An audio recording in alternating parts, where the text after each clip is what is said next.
In 1519, a Spanish conquistador landed in Mexico with 600 soldiers, looked at the ships that brought them, and ordered every single one burned. His men watched their only escape route go up in flames. Then he pointed inland toward an empire of 5 million people and said, "Now we conquer or we die. There is no third option." His name was Hernán Cortés, and in the next 2 years he would do the impossible. Hernán Cortés was 34 years old, living in Cuba, going nowhere. He'd come to the New World seeking fortune but found only minor positions and frustration. Then in 1518, the governor of Cuba, Diego Velázquez, organized an expedition to explore Mexico. He needed a leader. Cortés lobbied hard for the position. Velázquez reluctantly agreed, but he didn't trust Cortés. He thought Cortés was too ambitious, too reckless. He was right. Cortés gathered ships, recruited soldiers, and spent his own fortune on supplies. But Velázquez got nervous. He'd heard Cortés was planning more than just exploration. He was planning conquest and keeping the profits. Velázquez sent orders. Arrest Cortés. Stop the expedition. But Cortés heard about it first. In February 1519, he rushed his departure, leaving Cuba before the arrest order arrived. He was now a fugitive from Spanish authority, commanding an unauthorized military expedition. If he failed, he'd be executed for treason. Cortés landed near present-day Veracruz with 600 soldiers, 16 horses, and a few cannons. He'd brought everything he owned and borrowed the rest. If this failed, he was ruined. Some of his soldiers were loyal. Others were there for adventure. Many were secretly loyal to Velázquez and wanted to return to Cuba to report Cortés' treason. Cortés knew he had a mutiny problem, so he solved it permanently. After establishing a coastal settlement, Cortés discovered evidence that the ships were damaged and unseaworthy. Whether this was true or manufactured didn't matter. He ordered all 11 ships burned or sunk. His men watched their only way home disappear. Some accounts say the soldiers were horrified. Others say they understood exactly what Cortés was doing, eliminating the option of retreat. Win or die. Conquer this empire or be destroyed trying. There was no plan B anymore. Before marching inland, Cortés gained his most valuable asset, a woman named Malintzin, known to the Spanish as La Malinche. She was a Nahua woman who'd been enslaved by the Maya, spoke multiple indigenous languages, and learned Spanish quickly. She became Cortés' translator, advisor, and eventually his mistress. Without her, Cortés would have been deaf and mute in political negotiations. She told him about the Aztec Empire, about the tribes they'd conquered, about the resentment and hatred brewing in the empire. She gave him the intelligence that would win the war. As Cortés marched inland, he encountered the Tlaxcalans, a powerful confederation that had resisted Aztec conquest for decades. They hated the Aztecs with a burning passion. The Aztecs demanded tribute and took prisoners for human sacrifice. The Tlaxcalans wanted revenge. Cortés saw his opportunity. After several battles proving Spanish military capability, he proposed an alliance. "Help me destroy the Aztecs, and you'll be free of them forever." The Tlaxcalans agreed. Suddenly Cortés had thousands of indigenous warriors. This wasn't 600 Spaniards conquering an empire. This was a multi-tribal rebellion with Spanish leadership and technology. In November 1519, Cortés and his alliance approached Tenochtitlan, the Aztec capital. They crested the mountains surrounding the Valley of Mexico and saw something that stopped them cold. There, in the middle of a vast lake, was a city larger than any in Europe. Tenochtitlan had 200,000 inhabitants. More than London, more than Seville, more than any city these conquistadors had ever seen. It was built on an island, connected to the mainland by massive causeways. Temples rose hundreds of feet into the air. Gardens floated on the lake. Aqueducts brought fresh water. The Spanish soldiers couldn't believe what they were seeing. Emperor Moctezuma II had known the Spanish were coming for months. Messengers brought news of these strange bearded men with metal armor, riding giant animals, wielding weapons that spat thunder and fire. Moctezuma consulted priests and historians.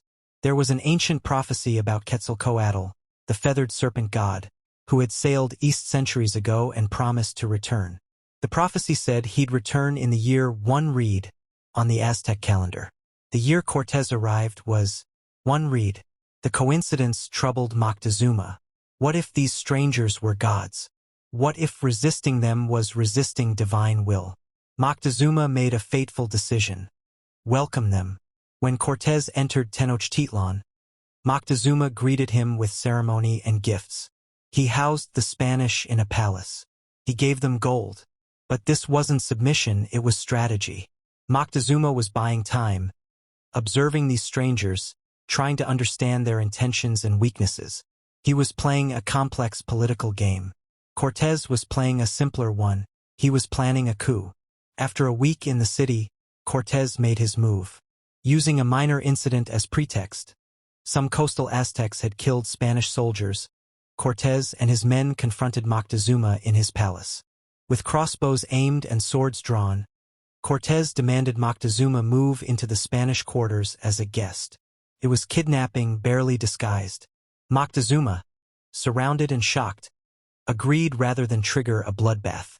For the next several months, Cortés ruled the Aztec Empire through its captive emperor, issuing orders in Moctezuma's name while holding him hostage. In May 1520, Cortés had to leave Tenochtitlan temporarily to deal with Spanish soldiers sent to arrest him. He left Pedro de Alvarado in charge with 80 men. During the Toxcatl festival, a major religious ceremony, Alvarado panicked. He saw thousands of Aztec warriors gathered and feared an uprising. He ordered a preemptive strike. Spanish soldiers attacked the unarmed nobles performing ritual dances, killing hundreds in the temple courtyard. The city exploded in fury. The Aztecs weren't confused about whether these were gods anymore. These were invaders, murderers, and they needed to die. When Cortés returned to Tenochtitlan, the city was in revolt. The Spanish were trapped in their palace, completely surrounded by tens of thousands of furious Aztec warriors. Food was running out. Water was rationed. Cortés tried using Moctezuma to calm the crowds, but the Aztecs no longer respected their captive emperor. When Moctezuma appeared on the palace roof to speak, his own people threw stones at him. He was struck in the head. Within days, Moctezuma was dead, whether from wounds, Spanish murder, or suicide, sources conflict. On June 30th, 1520, Cortés made a desperate decision: escape at night. The Spanish and their Tlaxcalan allies tried to sneak out of the city across the Western Causeway. But the Aztecs discovered them. What followed was a massacre. Aztec warriors attacked from canoes, from the causeway, from all sides. Spanish soldiers, weighed down by stolen gold, fell into the lake and drowned. Others were captured and dragged away screaming. They'd be sacrificed the next morning. By dawn, Cortés had lost 600 Spanish soldiers and thousands of indigenous allies. He'd lost all his cannons, most of his horses, all his gunpowder. He sat under a tree and allegedly wept. The conquest was over. He'd failed. Any sane commander would have retreated to Cuba, accepted defeat, faced consequences. Cortés did the opposite. He retreated to Tlaxcala, where his allies gave him refuge. Then he started planning his return. He had maybe 500 Spanish soldiers left and a few thousand Tlaxcalans. The Aztec Empire had hundreds of thousands of warriors and controlled one of the most defensible cities ever built. Cortés' plan? Build ships, sail across the lake, lay siege to Tenochtitlan, and starve them out. It was insane. It was the only option. While Cortés rebuilt his forces, an invisible enemy did his work for him. Smallpox had arrived with the Spanish, and the indigenous population had no immunity. The disease swept through Tenochtitlan like wildfire. Entire families died. The new Emperor Cuitlahuac died within 80 days of taking power. Thousands died daily. Bodies piled in the streets. The city's defenders were dying faster than Spanish swords could have killed them. When Cortés returned to lay siege in May 1521, the Aztec Empire was already half dead. Cortés had built 13 brigantines, small warships, and transported them piece by piece to the lake.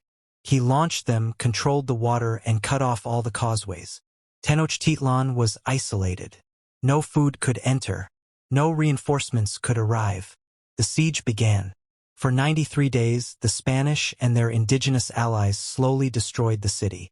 They advanced street by street, house by house. The Aztecs defended every building, every temple. Fighters were dying of starvation, disease, and combat simultaneously. Throughout the siege, Cortés and his men witnessed something that haunted them: human sacrifice.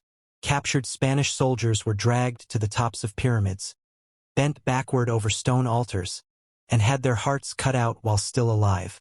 Their bodies were thrown down the temple steps. The Spanish could see this happening from their positions. They could hear the screams. It fueled their determination and their terror. This wasn't a war where surrender was an option. This was survival. By August 1521, Tenochtitlan was a ruin. The canals were filled with corpses. Buildings were demolished. Survivors were skeletal, dying of starvation. The last Aztec emperor, Cuauhtémoc, commanded maybe a few thousand defenders, starving and sick but still fighting. On August 13th, Cortés launched the final assault. House to house, brutal combat. The Aztecs fought with stones and wooden clubs. They'd run out of arrows weeks ago. By evening, Cuauhtémoc was captured trying to escape by canoe. Cuauhtémoc was brought before Cortés. He pointed to the dagger at Cortés' belt and said, "I have done everything in my power to defend my kingdom. Now do what you must." He was asking to be killed rather than humiliated. Cortés, for political reasons, kept him alive as a trophy, as a symbol. The Aztec Empire was finished. The city that had stood for 200 years was destroyed. An estimated 240,000 people died during the siege, from combat, disease, and starvation. The survivors were enslaved. The temples were demolished. Spanish Mexico City would be built on the ruins. What Cortés had accomplished was militarily impossible and morally catastrophic. With 600 men, he'd destroyed an empire of millions. But he hadn't done it with swords alone. He'd done it with disease, with politics, with indigenous allies who hated the Aztecs as much as he did, and with a willingness to burn every bridge behind him. The Aztec Empire fell not because the Spanish were superior warriors, but because Cortés understood that empires built on conquest contain the seeds of their own destruction. He just had to find the cracks and exploit them. Cortés returned to Spain wealthy but controversial. He'd conquered an empire without permission, disobeyed direct orders, and essentially conducted a private war. King Charles V gave him titles and estates but never trusted him with major authority again. Cortés spent his later years writing justifications for his actions, fighting legal battles, and being slowly forgotten. He died in 1547 at age 62, wealthy but bitter. The man who conquered an empire ended his life as a bureaucratic footnote. The indigenous peoples of Mexico didn't disappear. They survived. Their languages, their traditions, their blood continued. The conquest was a catastrophe, but it wasn't an extinction. Millions of people today are descendants of both the conquered and the conquistadors. The story isn't over. It's still being written in every person in Mexico and Latin America who carries both indigenous and Spanish heritage. La Malinche, Cortés' translator, is the most controversial figure in Mexican history. Some call her a traitor who enabled the conquest. Others call her a survivor who used the only power available to her. She was an enslaved woman who became the mother of one of the first mestizo children, bridging two worlds. She had Cortés' son, then was given to another conquistador when Cortés was finished with her. Her story is the complexity of conquest, not heroes or villains, but human beings making impossible choices in impossible circumstances. From a purely military perspective, Cortés' conquest teaches brutal lessons. First, burn your bridges to force commitment. Second, use indigenous allies. Foreign conquerors rarely succeed alone. Third, control intelligence through translators and spies. Fourth, exploit existing resentments in empires. Fifth, be willing to lose catastrophically and come back. Sixth, use disease as a strategic weapon, whether intentionally or opportunistically. These lessons were studied by military commanders for centuries afterward. The Aztecs kept their own records of the conquest. In Nahuatl texts, they described the Spanish not as gods but as violent strangers who broke every social rule. They described the horror of smallpox. There came among us a great sickness, a general plague. It spread over the people with great destruction of men. It caused great misery. They described the siege. The streets were filled with corpses. The water was bitter with death. These aren't the accounts of a primitive people conquered by a superior civilization. These are the records of a complex society destroyed by a combination of disease, political division, and tactical brutality. Let's talk about the numbers. When Cortés arrived in 1519, the population of central Mexico was approximately 15 to 25 million people. By 1600, it had dropped to 1 to 2 million. That's a 90% population collapse in 80 years. Most died from disease, smallpox, measles, typhus, diseases the Spanish carried and indigenous people couldn't resist. Some died in warfare. Others died from the collapse of social systems, from starvation when agricultural systems broke down, from suicide and despair. The conquest of Mexico wasn't just a military campaign. It was an apocalypse. Would you burn your ships? Subscribe for more stories of impossible victories, desperate gambles, and the moments that changed history forever. Next, the general who crossed the Alps with elephants. Coming soon, the slave who became a queen.